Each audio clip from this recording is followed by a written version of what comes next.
I don't know about you all, but I am grateful for the end of this God-forsaken week because Democrats can't disappoint me more.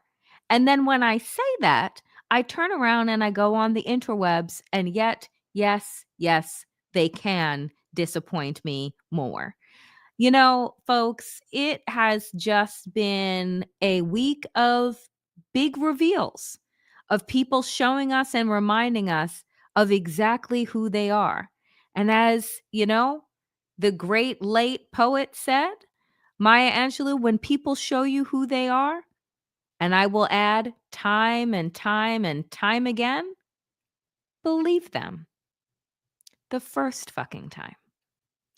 Folks, it is time for the Danielle Moodie Show. Buckle up because it has been a day.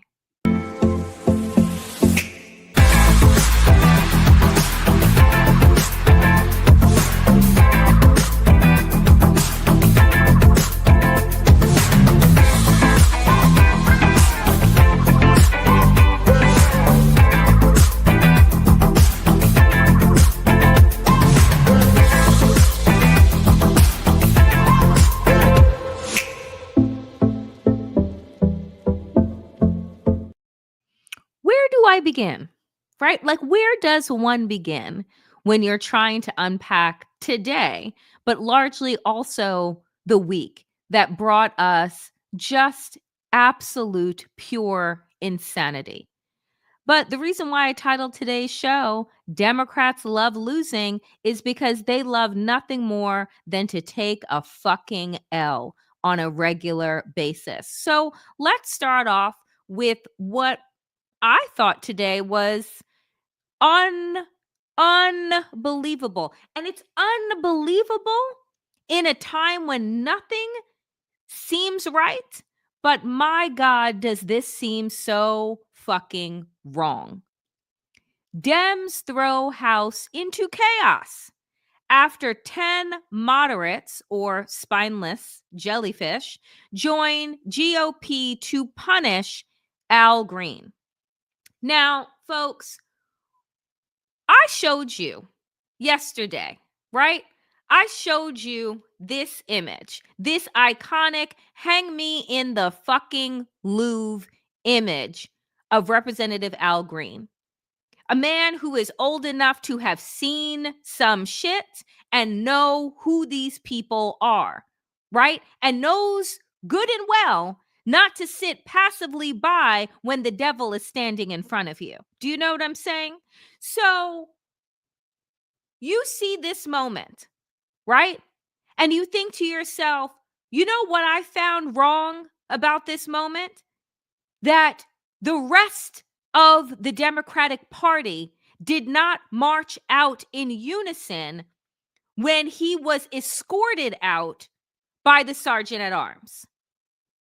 Because, as I said yesterday, I can remember multiple times when the trash of the Republican Party decided to use their time during many of engagements with Biden over the last 4 years to show what lack of decorum they have and what lies they love to spread. But here, folks, I'm going to put up the names of the 10 Democrats who decided to side with MAGA racist fascists to censure the black man who stood up to the white supremacists. So that if you live in any of these places, if these people are indeed your representatives, I pray that you spend your good money finding a candidate to primary the fuck out of them. And so here they are. The 10 Democrats who voted to censure Green are representatives Amy Barra, California, Ed Case, Hawaii, Jim Costa, California, Laura Gillen, New York, Jim Hines, Connecticut, Chrissy Houlihan, Pennsylvania, Marcy Kaptur, Ohio, Jared Mauskowitz, Florida, Mary Gluskamp Perez, Washington, and Tom Suzy, New York. These are their names. And I encourage folks, even if you are not in these people's districts, call up their offices and tell them that you, because of their move, will no longer be donating to the Democratic Party. For what? For what? And the audacity, folks, Lord, I didn't clip this video today, but please go, if you want to stay in a state of rage, please go find it, because there is a video today that after they vote to censure their own colleague, right? That Democrats on the House want to talk about, let's sing We Shall Overcome. First of all, what year are we in? Second of all, what is your action? What is your purpose? You feckless, flaccid people. The best that you could come up with is we shall overcome? As 10 of your own decide to side with fascists? Y'all, you can't make this shit up. You can't make it up. So let me just put their names up there again in case you want to screenshot so that you have this, right? But these are the people. This is why we said, and folks needed to listen to Martin Luther King Jr. when he said that justice, the greatest stumbling block to justice, was not the Ku Klux Klansmen or the White Citizens Council, but it was the white moderate who would tell us that we need to continue to wait. And I give you exhibit fucking Z, because I don't know how many times that we need to be shown this over and over again to recognize that you do not fight extremism with fucking moderation. Oh, it gets worse, though. Oh, it gets worse. Because apparently, according to Axios today, right? According to Axios, Democratic leadership called Maxwell Frost, called Jasmine Crockett, and some of the other progressive voices who took action and demonstrated at the joint session, called them into the principal's office and gave them a warning. A warning to do what? To what? Keep quiet? Or what are you going to do? Tell Mike Johnson to censure them too? These Democrats, these centrist, spineless, mealy-mouthed motherfuckers have honestly lost their minds. And I don't know about y'all, but right after the joint sessions, like right after, immediately after, phone goes beep, beep, beep. Pick up the phone. Who is it? Text message from Democrats, from Nancy Pelosi. Did you see the joint sessions? Yes, I saw you do absolutely nothing. Get off my phone. I'm not giving you any money, okay? Or any time. Get off my phone. Meanwhile, I just want to remind folks why Representative Al Green took the actions that he did, right? Just remind folks why we should absolutely stay outraged. Just a little reminder of what happened just 6 weeks ago with the presidential seal at Inauguration Day. Just a little fucking reminder of who these people are, and that this man was standing at the joint sessions as MAGA Republicans stood up and applauded him for gutting and grifting out of our government agencies. And yet a Hakeem Jeffries and a Chuck Schumer think for some reason that we should be in this moment sitting idly by with our hands folded in our laps like we are in church right now when these motherfuckers are trying to take us to hell. Make it make sense. Make it make sense. And again, just a reminder, because I don't want you all to forget. When people want to tell you, well, Representative Al Green was out of line, right? We need to show decorum. Bop, bop, bop, bop, bop. Just remind them. 2022. Green, Boebert, heckle Biden. Okay? Heckle him. 2023, when she's in her best Cruella de Vil outfit. I don't know where she thought she was going. Probably maybe Trump's tacky casino in Jersey after the event. Another heckling, right? Okay. 2024. She's all MAGAfied. Mind you, you're not actually supposed to wear campaign regalia on the floor. No censure. 2025, Representative Al Green. Can you spot the difference? Seems like all those other years, everything was all white. I mean, all right. Y'all, they continue to want to play in our faces. They continue to want to play in our faces. Talk about decorum. Talk about this, that, and the other thing. I'm not the one. So, speaking of Democrats who love losing, I don't know if you all saw the news today. Gavin fucking Newsom. My God, my God. It's like, is everybody getting the same payoffs? I like his move today, his grift today.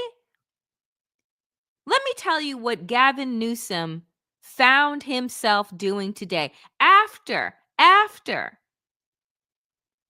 he had made it his mission to go after Ron DeSantis on a regular basis for his attacks on LGBTQ people, for his attacks on Black people. But Gavin Newsom apparently doesn't have much going on over in California with it being on fire half the time. Decides to launch a little podcast.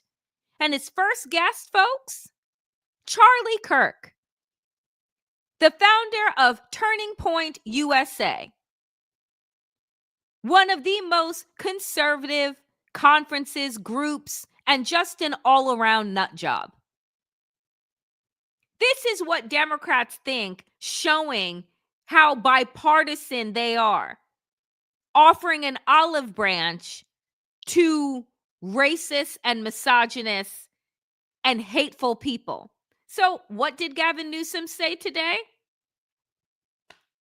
Gavin Newsom breaks with Democrats on trans athletes in sports.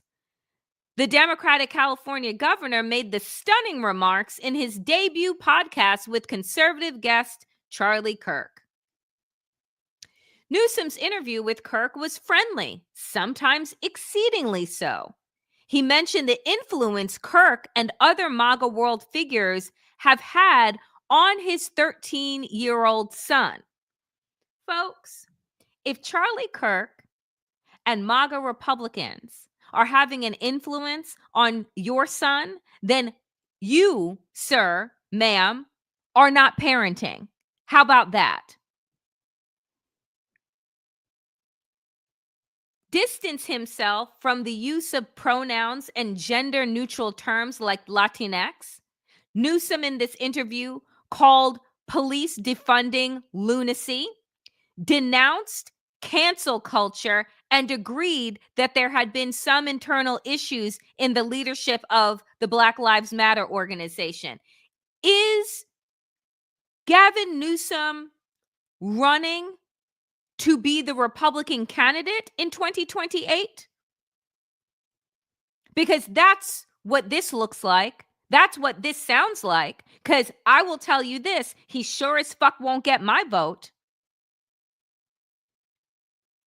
Because unlike a majority of Americans, my memory is actually long. So it's always so fascinating to me that every time that there is a Democratic loss, it's never what part of our base did we leave out and what do we need to double down on. It's always let us go and chase the right. Absolutely obscene. It goes on. Indeed, the 75 minutes, 75 minutes with Charlie Kirk. So you can pat him on the back and chuckle about the demise of democracy? Newsom, in the opposite light, show presented Newsom in the opposite light than he appeared in over recent years. When stumping as a surrogate for former President Joe Biden and Harris and sparring with ideological foes like Florida Governor DeSantis and Fox News' Sean Hannity. So what they want to say is, which one of these faces is yours? Because we only thought you had one, but apparently you have two. So what I know and what I see is that Gavin Newsom, not to be fucking trusted. And what I see, right, is two white men laughing and chuckling it up over the further marginalization of trans people, over the further marginalization and erasure of Black people in this country. But what they have to bond over is their whiteness, their maleness, and their wealth. So, reminder to everyone in California and elsewhere, if you see Gavin Newsom's name being thrown into the hat, if we are even to have a presidential election in 2028, please do not let this leave your minds. Because this man belongs nowhere inside of the Democratic Party. Nowhere. I'm telling you, these people gonna have me go change and register myself as an independent, right? Gonna have me register as something else, because the way that they continue to move, I do not want to affiliate myself with this party whatsoever. The one saving grace, this badass, Representative Jasmine Crockett, who continues to speak truth to power, who continues to just take the gloves off, because I don't see why I have to show decorum, why I have to hold my tongue, while Republicans out here undoing democracy, calling everybody everything outside of their names, and ruining this country from the inside out, and we're supposed to take this lightly. Well, Jasmine Crockett isn't, because Crockett calls Trump Putin's hoe. And I said, show me where the lie is. This is the type of thing that she's getting called into the principal's office for. And I'm like, why? Where's the lie? The only difference between a hooker and a hoe is the fee. Thank you, Salt and Pepper. So Representative Jasmine Crockett had choice words for Trump following his joint address to Congress when attorney Joe Galena asked Crockett what she would say to Trump if she had the opportunity. The Texas Democrat responded, I would tell him to grow a spine and stop being Putin's hoe. Again, I'm looking for it, but I can't find the lie. And it seems to me, folks, that for all the things I say about Texas, right? The only people that seem to got some are the people coming out of Texas. Al Green, Jasmine Crockett. Because everybody else doesn't seem to know what the fuck is going on and what we should be outraged about. Wild shit. Wild, wild, wild shit. particularly, folks, when we continue to see headlines like this: Americans going to have to suffer. Trump economist warns. It's so amazing to me that these wealthy white men just love telling Americans, oh, you're going to have to suffer. Where is their suffering? Oh, that's right. They're not going to have any. They'll just get more tax breaks. Maybe they'll suffer a little bit by having to let go of one of their multiple homes, but probs not, because they continue to grift and steal from the American people while they keep telling us that we need to suffer. After Donald Trump said on day one, after he told everybody he was going to be a dictator, on day one, I'm going to bring the price of eggs down. On day one, you're going to see prices drop. Have you seen anything drop except from birds from the sky? Have you seen anything change? Yes, it has. It has gotten sizably worse in a magnificently short period of time. But, let's continue to blame Joe Biden, who hasn't been inside of the White House in the last 6 weeks. So, while bird flu was certainly an issue during the Biden administration, after Trump entered office, the U.S. Department of Agriculture fired scientists working on prevention. The outbreak has decimated the number of egg-laying hens and hit the poultry industry hard. While Trump has claimed that tariffs will ensure that goods are made in America again, in the short term, they are projected to make goods significantly more expensive across the country. Folks, I don't think that we all have the same definition of short term, right? Because I want you take a walk with me for a moment. Because of Republicans providing tax breaks and incentives for companies to take their factories elsewhere, right? Because they don't want to deal with things like, unions and healthcare and health safety and quality of work. So they go and they move their factories over the course of decades with Republicans, right? To countries that have no rules, right? You got fucking 10-year-olds making your iPhones. Okay? Like that's what we're doing. You got people working in sweatshops that are making the fast fashion that is washing up on the shores of underdeveloped countries. Okay? So they turn around now after having done this and played this game, shipping jobs overseas, to turn around and say, oh, no, we're going to bring those jobs back, as if poof, by magic wand, factories are just going to reopen and skills are going to be downloaded by the blink of an eye, like we're in Bewitched. It is this foolishness and fuckery of lies that these people are allowed to get away with. Oh, we're going to bring the jobs back and magically Americans are going to have the skills to do those jobs.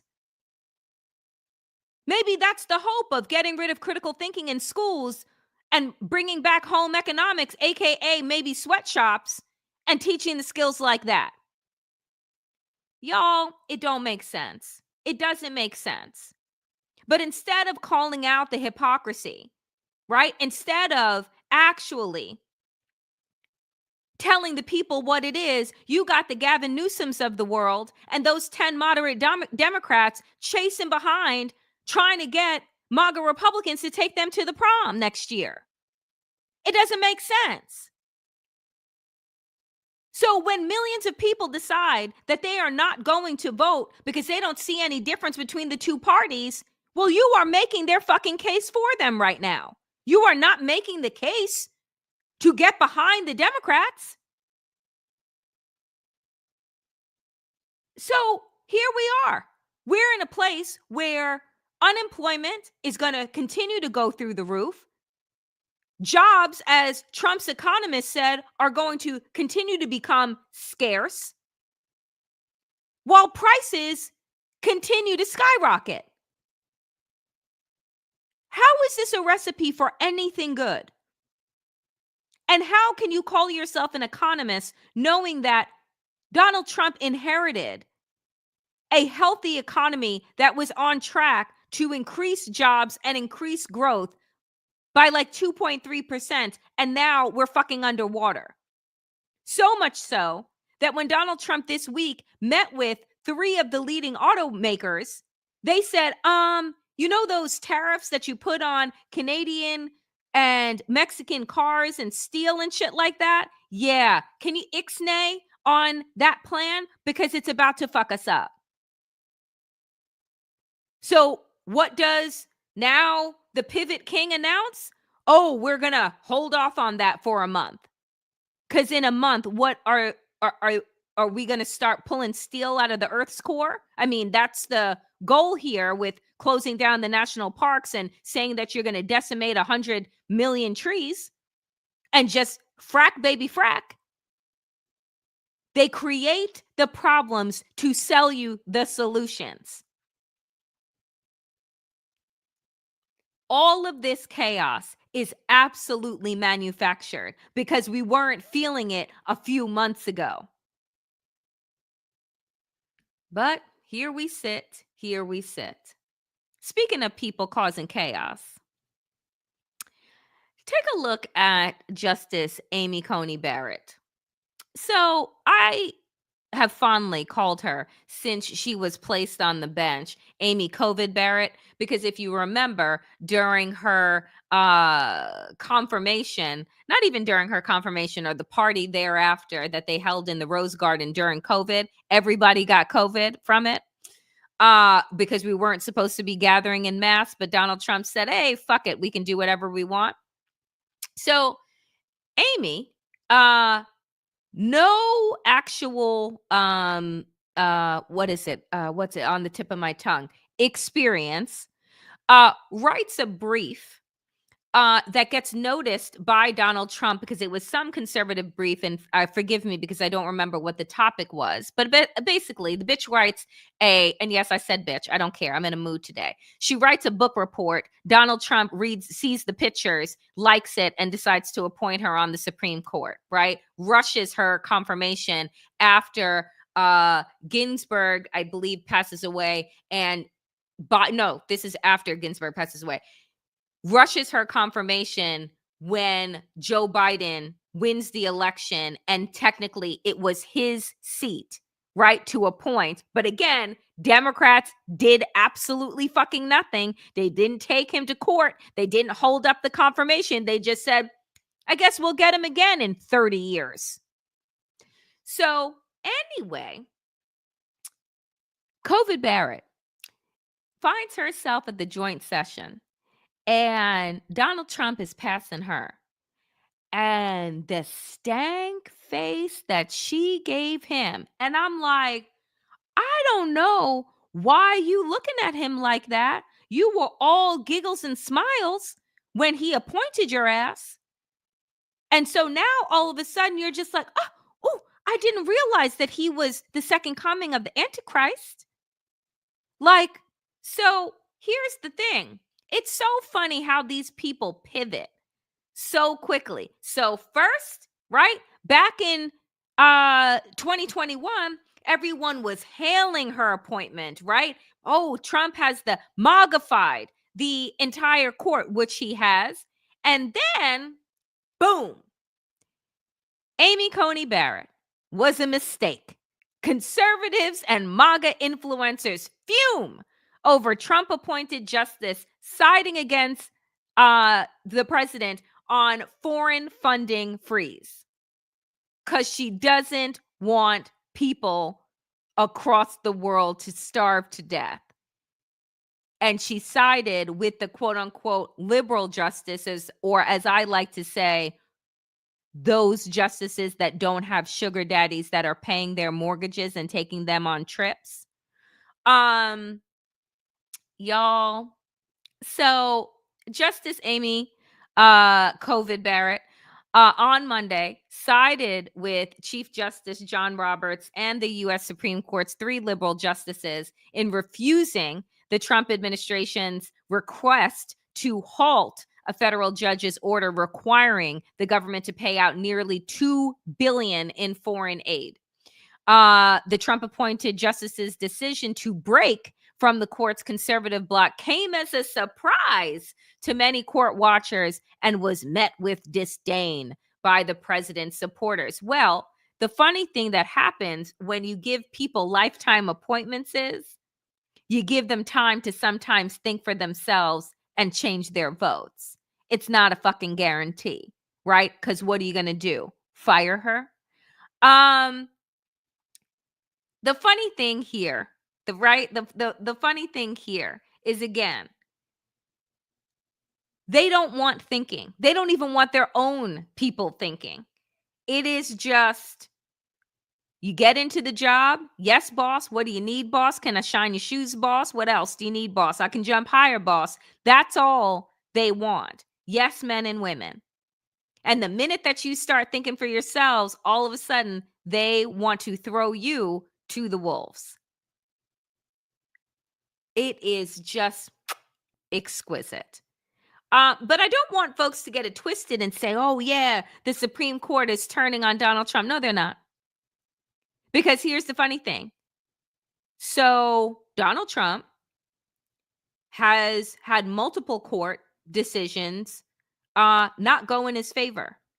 And yet he has still made no moves to act on the court's direction. And guess what the court doesn't have? Its own set of law enforcement and or the military. So he can continue losing in the courts, but he's actually just ignoring all of them. So we'll see what happens with this decision now at the Supreme Court if he decides to ignore them. But again, what's the recourse, folks? Rules only work if people decide to follow them. So if you up and decide, this ain't for me, well, then there you go. So as always, I like to close out Thursday's show with a call to action, my damn call to action to give us something to do, right? As we are experiencing, all of this mayhem. And one, I will say first off to folks, I really just hope that you find some rest, some joy, because this week has just been a lot. I mean, it started out bad and it ended up worse. And that just seems to be the theme day in and day out. So I really hope that over the course of the weekend that you do find some reprieve, right? That you do take some time to yourself. But, we talk a lot on this show about the boycotts that continue and some of them being successful, more successful than others. And I saw this again with regard to Target, which Target stocks, y'all, continuing to tumble, right? Reverend Jamal Bryant is calling for a 40-day Target fast during the month of Lent, right? Yesterday was Ash Wednesday, as folks who celebrate and honor this time of Lent. And he's saying we need to fast. If you were watching Democracy-ish on a couple of days ago, where Waj was offering some insight into Ramadan and what it means to fast from negative thoughts, and as well as an actual physical fast that our Muslim brothers and sisters are doing during this time of Ramadan. If you are already boycotting places like Target and Walmart and others, think about what else you can be fasting from during this time. I'm not a Catholic or Muslim, but I am, liking this idea of thinking about what we are fasting from, what we are letting go of, and giving up during this time of the season as we prepare for spring. But this is what Jamal Bryant had offered. The Reverend is calling on the Black community specifically to take a stand. The Atlanta-based pastor has launched a 40-day Target fast during Lent, urging consumers to boycott Target in response to the retailer rolling back diversity, equity, and inclusion initiatives. With Black consumers, get this, Black consumers reportedly spending $12 million a day at Target. Bryant is reminding us of our economic power and the need to demand respect, not presentation. And so, folks, I just think that this is just, again, an incredible reminder of thinking about what we can fast from, what we can give up, because this is going to be a long haul, right? Like I said earlier in the week, the Montgomery bus boycott lasted for well over a year, through all types of conditions. And so I think that what the Reverend Bryant is offering, what other folks have done in terms of Reverend Al Sharpton doing buyouts, like going to places that have decided to keep their diversity, equity, and inclusion programs like a Costco and going there en masse to purchase goods and services, but also, as folks are saying in the chat, honestly, shop at small businesses if you can, and again, I know that not everybody can, given where you are and where you're situated, but if you can make conscious decisions in this way over the next 40 days, or frankly, just altogether, do so, right? Like, put a little bit more thought into where you are putting your dollars, because we need to stop supporting people that do not support all of us. And like I continue to say, if you believe in justice and equity, there are no caveats to that, right? It is either justice for all or justice for none. So if whether or not you are a member of a marginalized group that is being outwardly discriminated against right now, these are ways in which you can use, right, your power and your voice to take action. So today, that is my damn call to action. Y'all, as I've said, it has been a MFing week. I wish you all a great weekend. As you know, I will be back here tomorrow, 12 p.m. Eastern, for Democracy Ish with our friend Wajahat Ali. If you have not already at this time, liked, commented, and subscribed. You know that the show goes up right after I hit end on this live. So do subscribe, do hit the little bell in the corner so that you get notifications of new videos. And oh, I forgot, I did have some news for y'all. So I've been thinking this. Oh, I'm so excited that I remembered this. I've been thinking, what else can this channel be doing? Like, what else can we be offering here?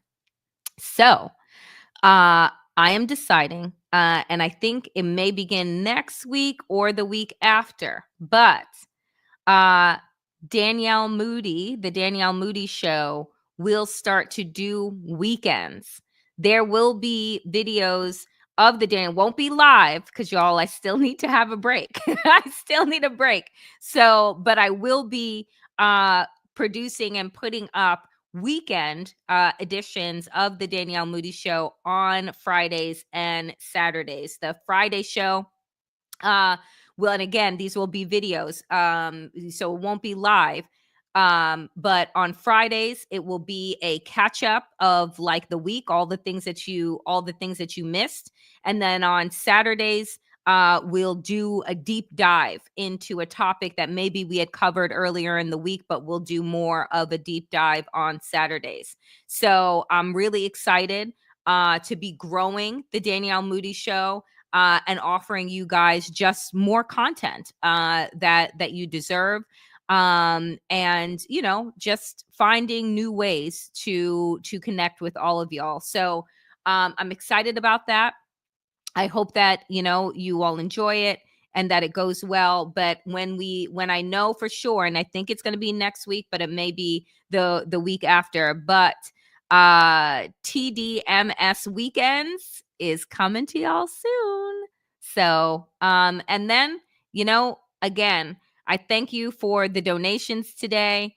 As we continue to grow, more content, more shows, and more people will be coming to this channel. So I am continued, regardless of everything that is terrible, to be excited about where we are taking this channel.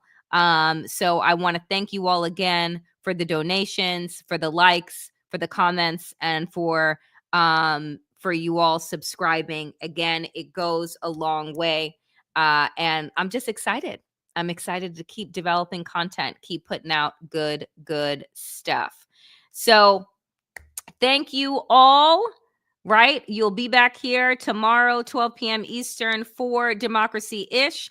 And as for the Danielle Moodie Show, I will see you on Monday, 5 p.m. Eastern. As always, power to the people and to all the people power. Get woke, stay sane. And in these extraordinarily dangerous times, dear friends, do stay safe and enjoy your weekend. Do something fantastic. Plan something good. And if it's nice where you are, wherever you are in the country or in the world, get outside. All right. See you guys soon. Be well.